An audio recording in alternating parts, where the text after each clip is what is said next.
El doctor Erickson revisará la anatomía de la articulación temporomandibular. Esta es una sección sagital de la articulación derecha, en donde podemos ver el cóndilo, la fosa y el tubérculo articular. Este es el disco y aquí tienen el compartimento superior de la articulación y el compartimento inferior. Aquí inyectamos agua para estabilizar el menisco para la disección. Se observa una tenue recubierta en el cóndilo y también se ve en la fosa, en el segmento interno de la eminencia articular. La banda posterior del disco se encuentra situada por arriba del cóndilo. La adherencia posterior se observa más delgada y más larga, como se pudiera encontrar en una articulación absolutamente normal. Aquí se observa la cabeza inferior del pterigoideo lateral y esta es la cabeza superior del pterigoideo lateral. El conocimiento de la anatomía es esencial para comprender la patología de la articulación. Durante nuestra artrografía hemos aprendido que la función de la articulación es esencial. ¿Cuáles son las posibilidades para estudiar la función de la articulación?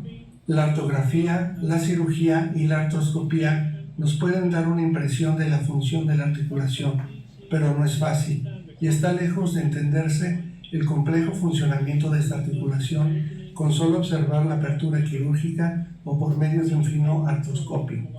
Hoy por hoy, la grabación de video de la artrografía es probablemente el método más efectivo para poder estudiar la función de la articulación. Esta técnica, de cualquier modo, no es óptima para motivos educacionales, ya que la interpretación de los artrogramas requiere de algún entrenamiento.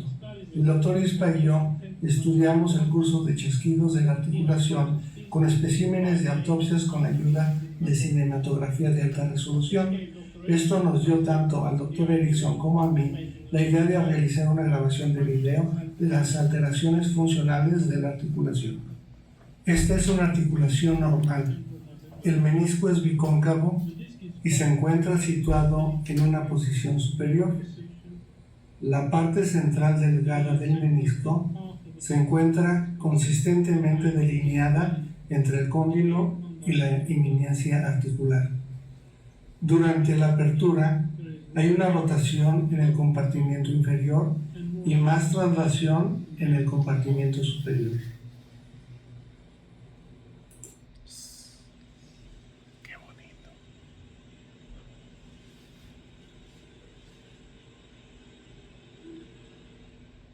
En esta articulación, el menisco también se encuentra situado en una posición superior.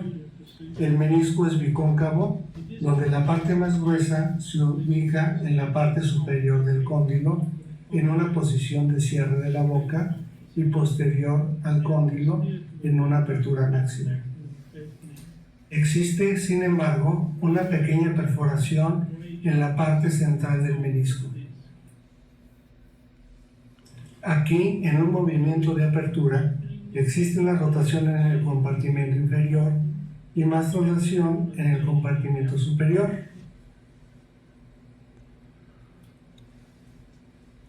No existiendo ningún chasquido o crepitación durante este movimiento. La ubicación de la perforación en la parte central del menisco es relativamente inusual. En algunas articulaciones, este desplazamiento es más común con perforaciones localizadas en la adherencia posterior y no propiamente en el menisco.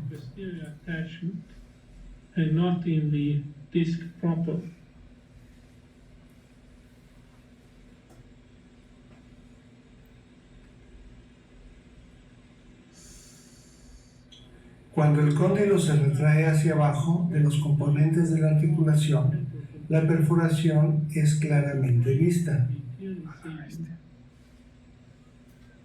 Ya se soltó.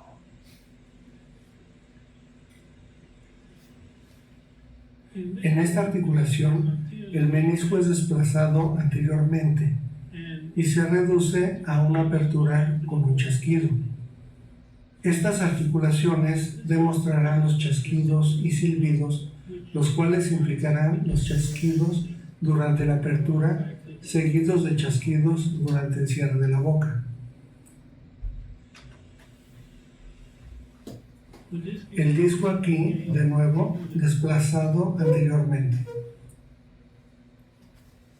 La configuración del compartimiento articular corresponde muy bien a lo que hemos visto en artrogramas y a través de observaciones durante cirugías.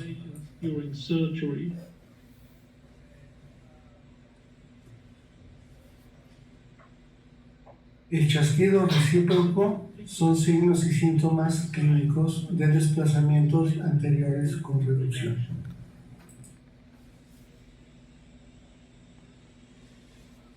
En esta articulación, el menisco es biplano.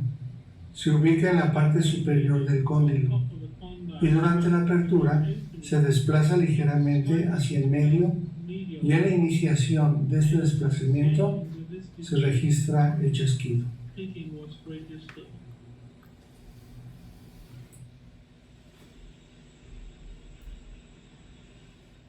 La adherencia posterior entre el disco y la cápsula es considerablemente más delgada que en un caso normal. Durante el cierre, el menisco es colocado nuevamente en una posición más correcta entre el cóndilo y los componentes temporoarticulares.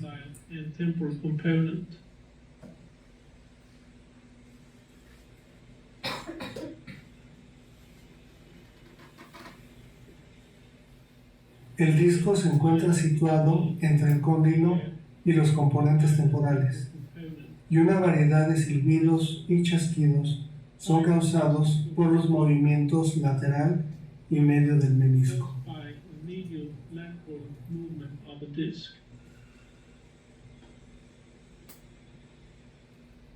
La siguiente articulación presenta un desplazamiento medio del menisco.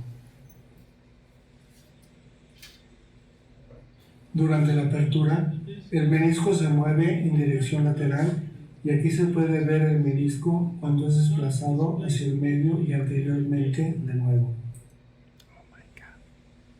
Y aquí es recolocado a una posición más correcta o normal y desplazado de nuevo.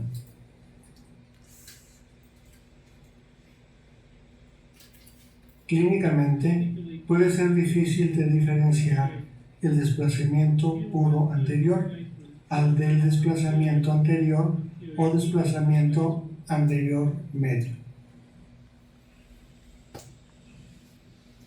La siguiente articulación muestra desplazamientos anteriores sin reducción, lo que implica que el menisco se ubica consistentemente anterior al cóndilo. Durante todos los movimientos mandibulares, el menisco se sitúa anterior al cóndilo, en apertura máxima. El menisco se dobla hacia abajo, como lo vemos aquí.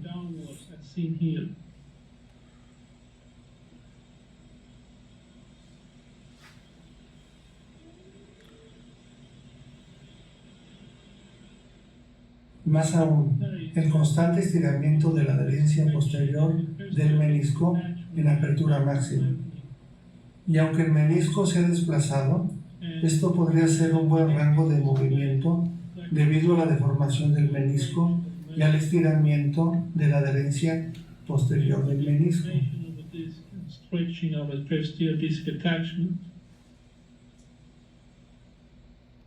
La siguiente articulación nos muestra una gran perforación del menisco, existiendo solo una porción pequeña del menisco remanente en la parte anterior del cóndilo. Esta articulación demuestra la crepitación y movimientos irregulares. Pues ahí están todas las patologías internas de la articulación. ¿Cuántas fueron?